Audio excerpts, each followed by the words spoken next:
Hello, welcome to Real Gardens. Well, it's June, and the time of year that all us gardeners long for is here. And you can guarantee that none of our real gardeners are going to be wasting a second of these precious summer days. This week, Anne-Marie is helping Lisa put the finishing touches to her London garden. I'll be discovering the treasures in Liz's Guernsey greenhouse. Oh, look at all of them. Look at that. Oh. And Carol is making a final blitz on Diana's plant collection in Felixstowe.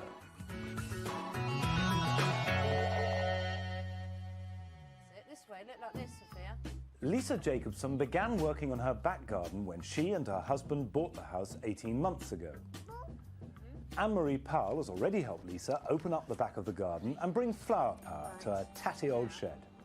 On her last visit, the pair of them tackled her once narrow flower border.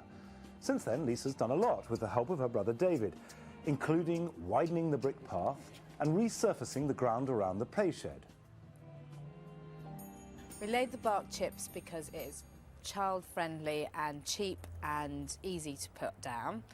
I went round to a friend of mine's house and her children have got a play area and she had the wood chips down. The only mistake she made, she didn't put the membrane down, so she advised me strongly to, make sure that's down because the weeds are just causing them too much hassle. The chips may be down, but since this is Anne-Marie's last visit to Lisa, the two of them have got a lot of work to do if they want to complete the colourful, low-maintenance garden that Lisa dreams of. Wow! Yeah. Cool, you've been busy. I've been painting loads. Painted this all white. It was far too glary, so we went for a lavender haze, tone it down a little bit. And we got a carpenter in as well to build that up because that was getting really messy. But it looks much better, doesn't it? Definitely. Yeah, and this is growing, isn't it? Yeah, it looks fantastic. Every time I look at it, I'm like, wow. You've got a bit of weed coming through, though, haven't you? So... Yeah, which is a problem because I haven't got time for weeding. So I bought some white stones. Oh, that'll and be mulch. good. Oh, look, you've painted this. You're finishing touches and it makes all the difference. I've It changed really the plants does. as well, put some strawberries in there. They're So that'd going to fun. be great, Yeah, aren't that they? look really Sophia's pretty. gonna Just love to hang that. down as well. This is a frame for the trellis. We've broken down the old fences that were up, split them up, and Going to use these to create some sort that's of... up to you, Anne-Marie. Oh, wow, artisticness coming on, oh dear. Don't know, I might have to get a thinking hat on. What's this? My neck scarf. Oh, lovely. On my first visit here, Lisa and I broke up an old blue fence panel, which we're hoping will provide us with the horizontals for her new trellis. So how do you want to organise these bits? I don't know whether to just put... I think this way, Yeah, don't you long think? ways, yeah. And That way. Yeah. I like that. And I like the fact that it just kind of like bounces there. Yeah. Put yours in, I want to see what yours looks like. We So it have goes that the coming whole like length, that. yeah. It's going to look like a ranch at the end of the garden. This rough organic style is right up my street. And the trellis will give Lisa the sense of security she's been longing for at the end of the garden. People are going to love this or hate it. But I think it's good. We've managed to recycle some wood, which is always a good thing. Yeah, definitely. What are you going to grow up it, though? I've got a passion flower in the front. It hasn't been doing very well. It's in a pot and it's evergreen. And it's got fantastic flowers and bears fruit. And it can just sweep So, over yeah, this that'd be lovely. cowboy trellis Yeah. you've got. More ways than one. Let's get it. Lisa's pot-bound passion flower has been languishing on the shady side of the house for 2 years. Now it'll get the sunshine it needs to encourage it to flower. It's nice and light. It's because you don't water it. It's Digging got and compost. flip-flop. I know. We're not going to add much fertiliser because plants in very rich soils often grow too many leaves and not a lot of flowers.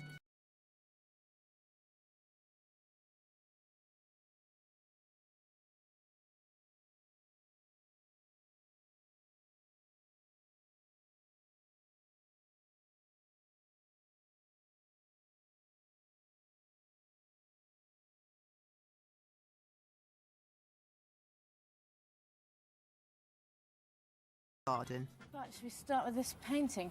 Why have you decided to paint this white? Because it's really bright in here. It's sort of a Mediterranean kind of vibe and extends from the house, basically. And then it's a nice background for climbers.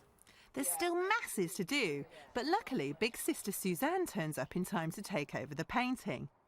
This leaves us free to weed the new border ready for mulching with the 2 different coloured gravels that Lisa's chosen. I really like the limestone because it's that chalky effect, but I like the white because it ties in with the fence. So mixing them together, it'll dull it, but give that chalky Mediterranean feel. What do you think? Be a good mulch. Yeah? Yeah. There are lots of materials you can use as a mulch, from bark chippings to spent mushroom compost.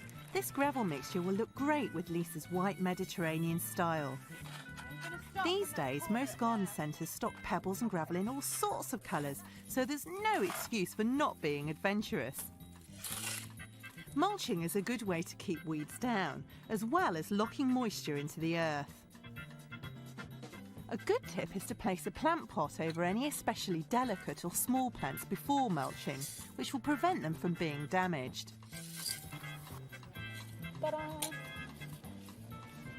Now it's time for those all-important finishing touches.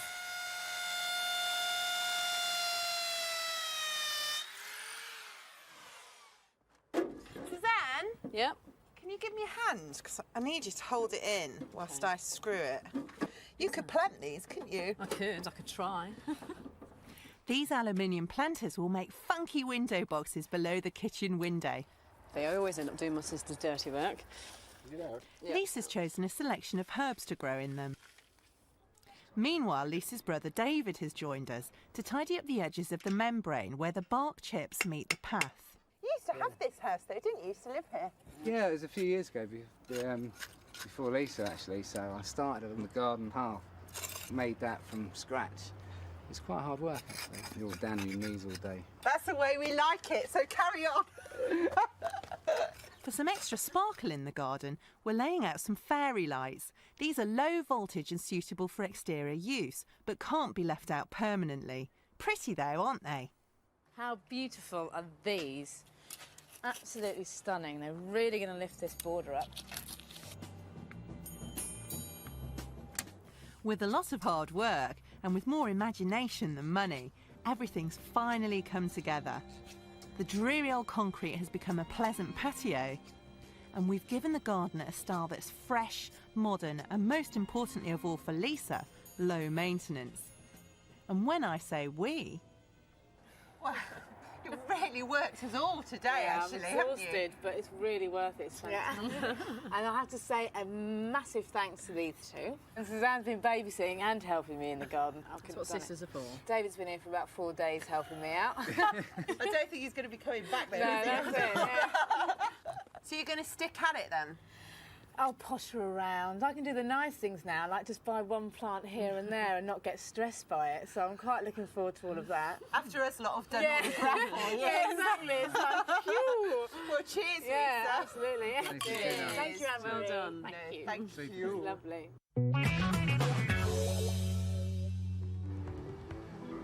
With its splendid views, well-stocked borders and thriving vegetable beds, Liz Collinette's Guernsey garden is a triumph of good planning and hard work. But it's an achievement that has come at a cost. I used to like the physical side of gardening a great deal more than I do now. But 12 years ago, my back began to hurt, and that meant I had to give up using a fork and a spade. So now I do all my gardening with this little 4-inch fork. But it gives me a very intimate knowledge of my soil, I can tell you. I know every bug in it, I reckon, and I know every germinating seedling, whether it be good or bad. So that's an advantage. This year, Liz has had help from her youngest son, Philip, husband, Rod, and yours truly. We've been working on opening up her view of Vale Pond from the new Mediterranean terrace that she's been creating in her back garden. But this week, it's the huge old greenhouse that Liz wants to work on. So this is the biggest private greenhouse I've ever seen. Is it really? 75 feet it is. It's huge. It's a miracle, really. Hand-built round the big curve in the wall. Was it here when you came? No, it was completely derelict. Brambles over the top, glass fallen in, collapsing wood, so we had to clear the lot and start again. Well, well, well. So what are we going to do to it today? Well, what I want to do is shade it, 'cause it gets very hot. I want to protect the crops inside, so I'm going to mix up a lime wash and chuck it up on the greenhouse. Why chuck it up? Why not brush it? Well, I can't get up there. So that's what you do every year? Yeah, I do. Yeah. I see this. Come on then. Do you always use lime? I do, yep. Not very much there. Will that do the whole greenhouse? It might do. We'll see. We'll experiment Okay, a I bit see you've got and see. goggles and things. Yes, you're going to need that. Yeah, you will. Gloves. And actually, you know what I'd like to do is put on some protective clothing because it will burn holes in... In your posh clothes. Posh they're not, but they're certainly the only ones I've got like this. How much do you mix up of that? 3 parts water to 1 part hydrated lime. That's quite a stiff mix. I mean, it'll get quite opaque on that, Yes, won't it? I think it'll be okay. Can't but believe that's enough. We'll throw it sparsely, and then if we need You do some look more... funny. Don't be rude. Using small pots, we're throwing several buckets full of the mixture over the glass. It's a technique used by many Guernsey growers, though for even larger areas they use a pump. And once on, it'll provide shade during the growing season before being washed off by the autumn rains. The door. I think I get now what you're trying to do, which Yeah. is not to coat it evenly, is it? Oh no, just dappled shade, really. Right. It'll reduce the temperature inside by about 5 degrees, maybe even more. And you see, it's quick. It's quick And cheap. It's quite good fun too. Oh isn't it? yeah. Oh, it doesn't want. Crikey, look at that. It's a bit vicious. Be careful. That's amazing. As soon as the greenhouse went up, Philip put it in, and we thought it wouldn't grow more than a couple of feet. Nice. They only last a day. Fantastic. It's a bit of everything. Carrots, peas. Yes. What's this, a peach? A peach, small crop this year. I tell you what, Looks that's healthy. not bad. If that's small. Oh, it is then small. This is a nectarine. That's Lord Napier. God, look at all of them. Look at that. Oh, that's first year. And what do you grow here? I should be putting in melons, tomatoes, chilies, ordinary peppers, aubergines and basil. You probably take it for granted, but to me, this is just, you know, like a kid in a sweet shop. Really? It's just amazing, all this stuff. And look at this grape. I know, it's a wonderful one, isn't it? It's a black one. Uh-huh. And you can still eat it about end of November, December. Needs a lot of thinning. That's quite tight up against the glass, isn't it? It's a neck of a mess, really. I think we're going to have to tackle that. Should we have a go? Okay. Yeah, right there. Well, Yeah. I think what we do is we take off all these side shoots, Yeah. right? All the little shoots, so we can see All what the we've got. shoots coming up Yeah. to the glass, Yeah, we're because gonna it seems take to me those out. you want a bit more air and light around Need it. a lot don't you? more air and light, because I want to discourage things like mildew. Okay. And then we'll be able to see where we're going. And I have to keep pulling these shoots out all season, you know, they're a pain.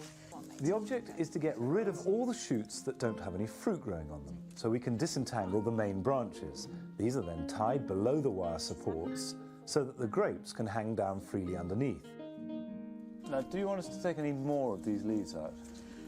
I don't think so at the moment. It still looks quite crowded, but we must leave enough leaves to shade the bunches, because we don't want a bunch of little raisins at the end of the day. Now, more? No. God, that was pretty firm. Well, I know you're keen.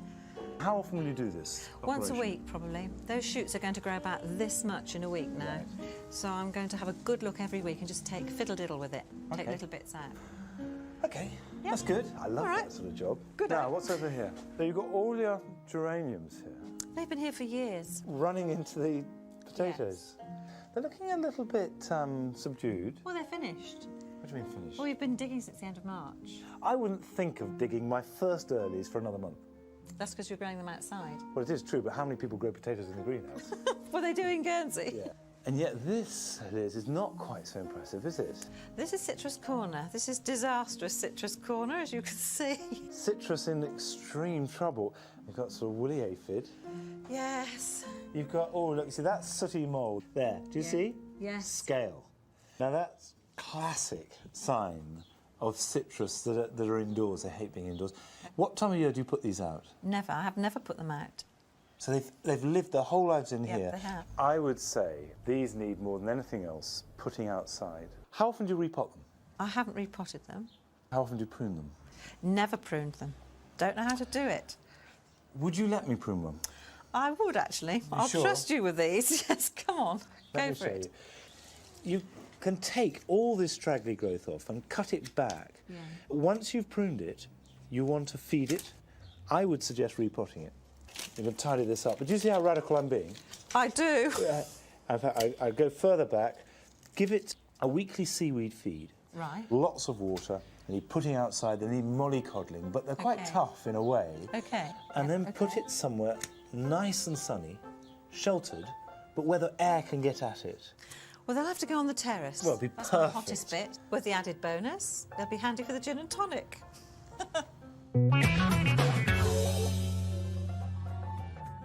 After the break, Carol is launching an attack on Diana Harold's plant collection.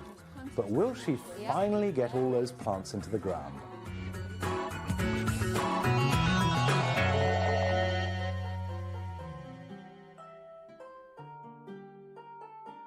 Welcome back. Now, if you're a strawberry grower, it's time to give them a bit of attention. And the important thing to do is to make sure that the ripening fruits don't rot as they sit on wet ground or get dirty as the rain splashes soil up. And the conventional way of protecting them is to put straw around each plant. Then the fruits sit on the straw, they stay dry and they stay clean. But if, like me, you've got really wet, heavy soil, I found that this is a haven for slugs, and they just whip out and eat your strawberries before you can.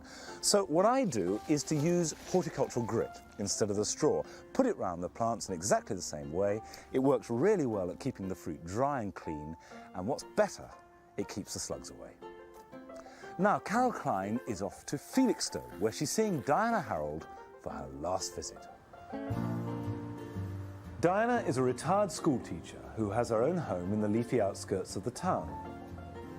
The garden, which surrounds the house on all sides, has sprung to life since our first visit in March. Some areas, like the vegetable garden, have been completely transformed. Diana is a compulsive plant collector, and her backyard is crammed with plants in pots that she hasn't been able to resist buying. In we go. Last time Carol was here, they managed to get some of the plants into the ground, and that did make quite a gap in the collection. Since then, Diana has been shopping again. Where's that hole gone that we made? Well, I've been to a couple of plant sales. And you actually bought a few plants? Well, I just for needed a them, change? Carol. I needed them. Well, look, this is my last visit and I'm determined that this place is going to be completely clear. You've got your work cut out with this lot. I'm sure we have, but come on, let's go and have a look for a few places to put them. OK. Right. Diana's got a shady corner under a lime tree on the other side of the house, which could provide a home for some of the plants. But it's going to need a lot of work first. Well, bit of a wilderness, isn't it? It's my jungle. Got any tigers in there? No, got brambles. Yeah, and lots of cultivated plants in here too. Yeah, but they don't stand a chance, do they? I No. mean, these brambles, they're very invasive, aren't they? They are. And we're really going to have to work hard to get rid of them, so no time like the present. Let's have a go down here. The first step is to take out some of the plants that Diana wants to save. Of course, this isn't the best time of the year to move plants, is it, really? No, it's not, but we've got no option at all, have we? No. I mean, all plants are best moved in the dormant season, but if we're going to get that lot in, then we've got to do it now. These brambles come right down to the edge of the path, don't they? They're going really thickly and lushly. I know. I've cut them back once this year because I was frightened they'd arch over and make more plants. So Yeah, because they root on the tips, Yes. don't they? The only problem with that is that any kind of pruning promotes vigorous growth, so... Although, you can't win, can you? You see, if you were one of those gardeners who believed in using chemicals and you'd spray all the top growth... Oh, no, I can't have chemicals used. I'm organic, you know. I mean, the thing they used to recommend as a bramble killer was closely related to napalm. You know, it was Agent Orange. Oh, nasty. Yeah, very nasty indeed. I think this might go down to Vietnam, actually. I don't normally. It's important to dig out as much of the root as possible because any bits left in the soil will regrow. Well, I'm afraid I've snapped it a bit, but at least it's severely set it back, hasn't it? Yes. Brambles have their uses in the garden if you have the space and want to attract wildlife. The dense thickets are the natural habitat for many birds and insects, but Diana wants them out to make space for her plants. Well, I don't know about you, but I'm completely knackered. Yeah, you look a bit tired. Oh, thanks. The bramble roots would start growing again if we put them on the compost heap. So Diana will take all this rubbish to the tip. But for now, it's back to the collection for some suitable plants. So we want anything that's going to grow in dappley shade. Right. There's plenty to go at, isn't there?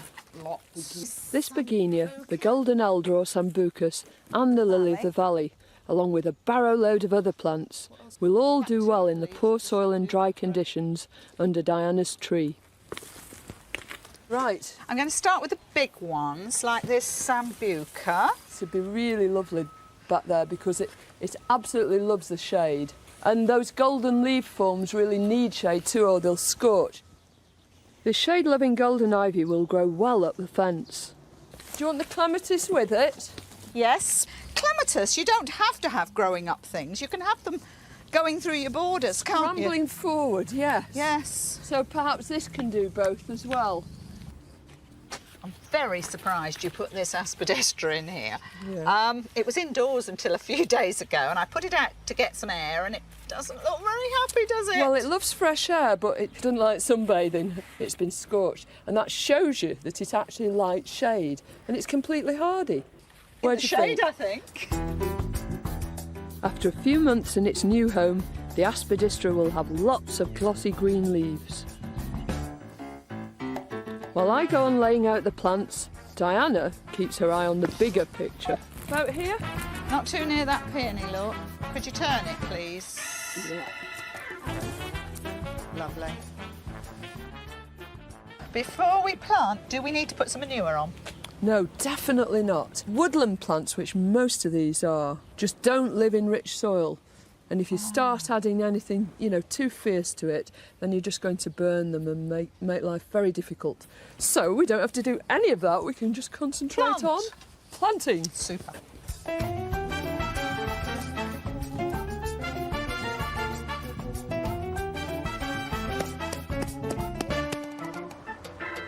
All these plants will be really happy in the shade.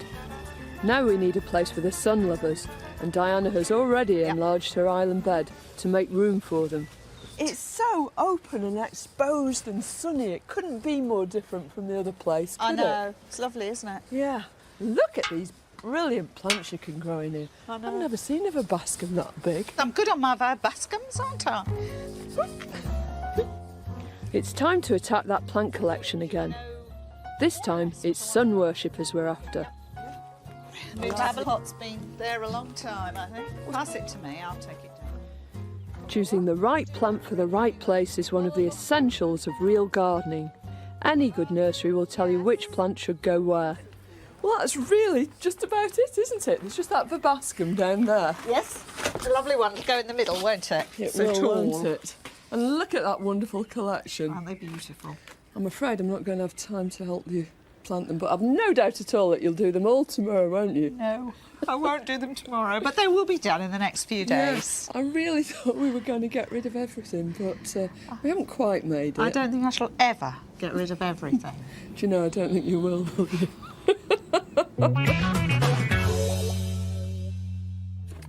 You take that. Well, that's it for this week. Next week, come on. Anne-Marie is going to be meeting a new real gardener in London, and Carol is going down to Devon to see Adrian and Debbie. And I, of course, will be back here with Liz. Take that. Not again. Yes, again. I'll see you then. Bye-bye.